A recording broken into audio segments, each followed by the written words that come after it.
जय Shri Radhe. Welcome to रंग group connecting astro and रंग एस्ट्रो। आपका सन का ये क्षेत्र अगर ये बेहतर हो तो आपके जीवन को बिल्कुल चमका देता है। जैसे सूर्य चमकता है वैसे ही आपका जीवन, आपकी सफलता बहुत ही तेज चमकने का काम करती है। लेकिन इसके लिए आवश्यक है कि आपकी हथेली या कुंडली में सूर्य की स्थिति बेहतर होनी चाहिए। सूर्य का जो ये पर्वत क्षेत्र है ये यहाँ पर एक सामान्य स्थिति में अगर हो, न उभरा हुआ हो न धंसा हुआ हो, तो एक बेहतर स्थिति इसे माना जाता है। और यहाँ पर जो उपस्थित रेखाओं की स्थिति हो बिल्कुल सीधी सुस्पष्ट स्थिति में हो तो ये अत्यंत शुभ फल प्रदान करने की स्थिति में यहाँ पर होते हैं। साथ ही अगर यहाँ पर कुछ अच्छे सिंबल हो, जैसे कि स्क्वायर की बात कर लेते हैं, ट्राइडेंट की कर लेते हैं, ट्रायंगल की कर लेते हैं, सन का अपना साइन हो, तो ये काफी शुभ है यहाँ पर। लेकिन इसके साथ ही कुछ अशुभ चिन्ह भी यहाँ पर उपस्थित हो जाते हैं जो कि कई बार हमारे जीवन को प्रभावित करते हैं अलग अलग तरीकों से।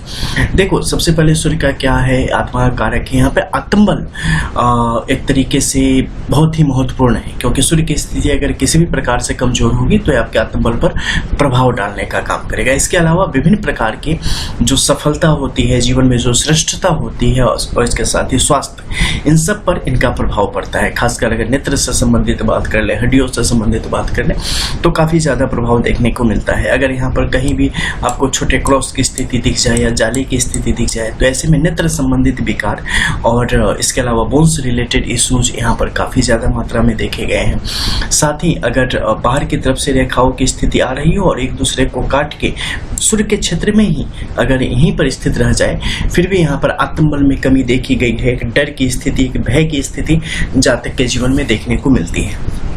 इसके अलावा अगर एक से ज्यादा रेखाओं की संख्या एक दूसरे से उलझते हुए आगे की तरफ बढ़ रही हो तो इससे क्या होगा कि एक ही जगह पर अस्थायित्व यानी कि स्टेबिलिटी की कमी होगी जातक के जीवन में। नौकरी में या व्यापार में किसी भी प्रकार से कोई ना कोई समस्या वहां पर आती रहेगी या अच्छे तरीके से चलेगी नहीं। कुछ ना कुछ विकार, कुछ ना कुछ समस्या यहाँ पर आती चलती चली जाती है। वहीं पर अगर सीधी स्थिति में खड़ी रेखाओं की स्थिति हो, अलग अलग बिल्कुल चल रही हो, इसके अलावा यहाँ पर अपसाइड में रेखाओं की स्थिति हो, तो ये काफी शुभ है और आपको एक बेहतर जीवन देने का काम करती है। जो जो ये रेखाएं लंबी होती चली जाती हैं उतने बेहतर प्रभाव जीवन में यहाँ पर दिखते चले जाते हैं। इसके अलावा अगर आप व्यापार में हैं, ठीक है, तो मान लो बुध की स्थिति यहाँ पर अच्छी है, ऊपर की तरफ जाती रेखाओं की स्थिति बेहतर बन रही है, तो इसके कारण क्या होगा कि अगर सूर्य मान लो कि 5% यहाँ पर कमजोर भी है लेकिन बुध की स्थिति आपके लिए अच्छी बन रही है, तो उसका शुभ प्रभाव भी आपको यहाँ पर देखने को मिलेगा और कहीं ना कहीं आप कुछ ऐसे निर्णय ले पाएंगे जीवन में जिसके कारण आपको दूरगामी बहुत ज्यादा फायदा देखने को स्पष्ट तौर पे मिल सकता है। कई सारे लोग के दिल में देखेंगे नीचे की तरफ आने पर यहाँ पर त्रिभुज के जैसी एक स्थिति बनती चली जाती है। ये एक सामान्य जीवन के लिए और सामान्य सफलता के लिए पर्याप्त है, इसमें और किसी चीज की आवश्यकता नहीं है। वहीं बाहर के क्षेत्र में, इस क्षेत्र में हो या इस तरफ हो या इस तरफ हो, कहीं जाले की स्थिति आ जाएगी तो जीवन में समस्या हमेशा, चाहे पारिवारिक स्तर पर हो, आर्थिक स्तर पर हो, जातक के जीवन में बने रहने का काम करता है।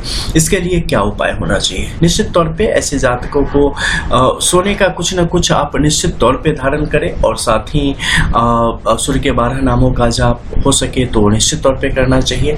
सूर्य को जल देने का काम भी आप साथ में कर सकते हैं और हनुमान चालीसा का पाठ जो है वो आप जितना ज्यादा कर सके आपके लिए उतना ज्यादा उत्तम रहेगा।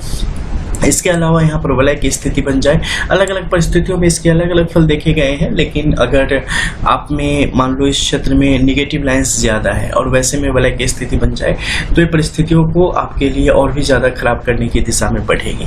तो सबसे पहले ध्यान देना, चाहे हथेली में सारी चीजें आपके पक्ष में हो या विपक्ष में हो, उससे मतलब नहीं है।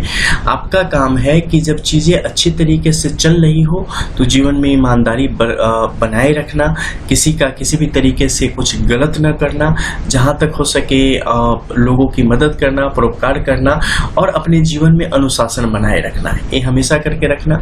और बुरा समय हो तो उस समय भी इन चीजों का साथ कभी न छोड़ना। ऐसा नहीं है कि शॉर्टकट करके या कुछ गलत करके हम कुछ कमा लेते हैं, नहीं। अपना जो एक प्रिंसिपल है उसे हमेशा आप बना के रखते हुए आगे बढ़े और साथ ही जो कुछ इसके उपाय हो सकते हैं, कर्मकांड हो सकते हैं, पूजा पाठ, मंत्र जाप वगैरह, उन सबको भी निश्चित तौर पे विधि विधान से करना चाहिए। उससे भी आपको त्वरित और बेहतर लाभ देखने को मिलता है। मिलते हैं फिर, तब तक के लिए जय जय श्री राधे। रियल एस्ट्रो, रंग एस्ट्रो।